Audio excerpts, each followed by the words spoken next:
The Devil Can Love by Michael Riley. Chapter 1. The School Day. Man, today sucked.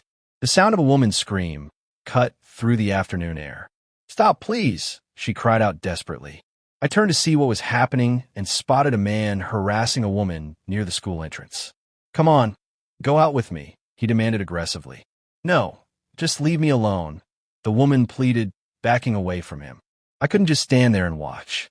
"Hey," I shouted at the man, stepping forward. The man turned toward me with a menacing glare. "What do you want?" he said in a low, threatening tone. "Leave the woman alone," I said firmly. "No," he replied defiantly. My anger flared, and I felt that familiar heat building behind my eyes. "Leave the woman alone," I repeated, and this time my eyes flashed red. The man's expression changed instantly from arrogance to terror, and he ran away without another word. I turned to check on the woman. "Are you okay?" I asked, genuinely concerned. "Yes, thank you," she said gratefully as she stood up. As she rose to her feet, I got my first good look at her.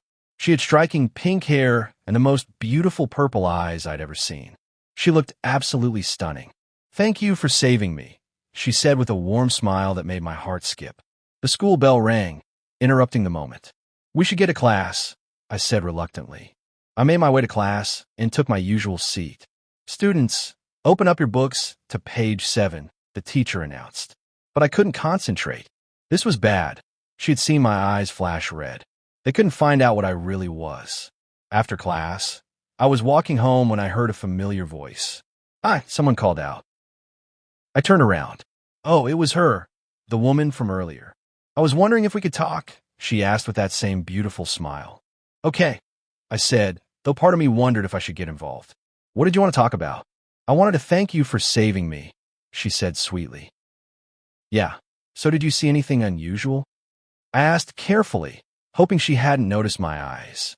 "What do you mean?" she replied with a confused expression. "Nothing," I said quickly, trying to hide my nervousness. "Come on, tell me," she pressed, leaning in closer. She was so cute when she was curious. I couldn't help myself. "Did I just call you cute?" she asked, her cheeks turning pink with embarrassment. "Well, I mean you are," I admitted honestly. "Oh, well, thank you," she stammered adorably. "So, I should go," I said, starting to walk away before I said something I'd regret. "Yeah, see you tomorrow," she called after me. When I got home, I opened the door and walked straight to my bedroom, throwing myself face down on my bed. I felt terrible about the whole situation. If she knew what I really was, I would be in serious trouble. As I lay there thinking about her beautiful purple eyes and sweet smile, I slowly drifted off to sleep. Chapter 2. School Day 2. I woke up late for school. "No," I groaned, jumping out of bed and running out the door as fast as I could. I arrived at school just in time, slipping into class and taking my seat before pulling out my textbook. When the final bell rang, I gathered my things to head home. "Hey," a voice called out. I looked to my side and saw her again. The beautiful woman from yesterday with the pink hair and purple eyes. "Could we get some coffee?" she asked hopefully. She was too cute to refuse. "Yes," I said without hesitation. She smiled brightly and took my hand, leading me outside to the coffee shop across the street from school. When we reached the entrance, I hurried ahead. "Oh, hey, let me get that," I said, opening the door for her. "Thank you," she said with appreciation as she walked through. "What can I get for you today?" asked the woman behind the counter. "I'll take a vanilla latte," she ordered, then turned to me. "And you?" "I'm good," I replied. "Are you sure?" she insisted kindly. "Yes, really." After she got her coffee, we found a table and sat down across from each other. "So why did you want to talk?" I asked. She looked down shyly, a blush creeping across her cheeks. "Are you okay?" I asked with concern. "Yes," she said shakily, still not meeting my eyes. "Okay," I said gently, waiting for her to continue. "I wanted to know if we could." She began hesitantly, her voice trailing off as she kept her gaze fixed on the table. "Yes," I encouraged her. Finally, she looked up at me. "What is your name?"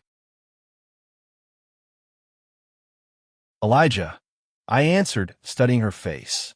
She raised an eyebrow with interest. Isn't that a vampire name? I laughed nervously, scratching the back of my head. I guess it is, I admitted, probably looking as uncomfortable as I felt. She said thoughtfully, not looking entirely convinced by my casual response. Eager to change the subject, I asked, "What's your name?" "Oh, Rose," she said, seeming to forget her suspicions for the moment. "Well, nice to meet you, Rose," I said with genuine warmth. "Yeah," she replied softly as a gentle breeze blew past her face through the open cafe window.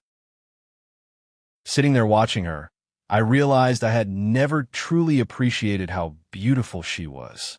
Perhaps this unexpected connection could be a nice change in my life after all.